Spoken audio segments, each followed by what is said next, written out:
kapten Kaarel Kiidron. Täna pidasite oma viimase kodumängu Narva Transiga ja tulemus 0-1. Kuidas kommenteerid?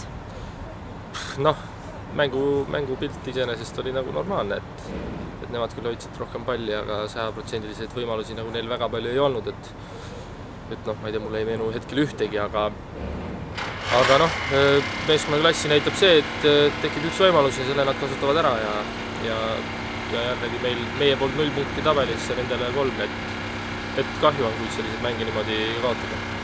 Kuidas sa väravaolukorda kirjeldaksid? Oli standardolukord, nurgalöök, mis kui ma ei eksi, tegid nii-öelda vanad head Tammeka ühte, aga õhust.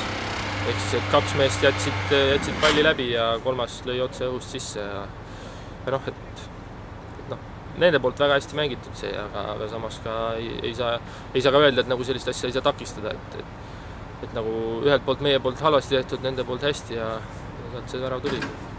Comebacki tegi ka teie väravaht Mait Toom. Kuidas sa tema esitust hindad?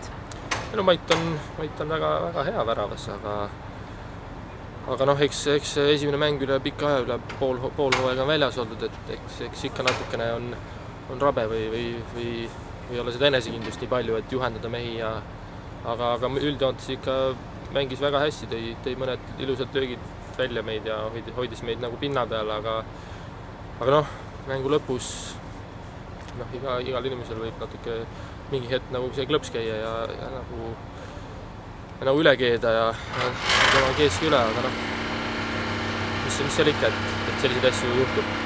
Loodame, et võtab lõpus sellest. Aitäh!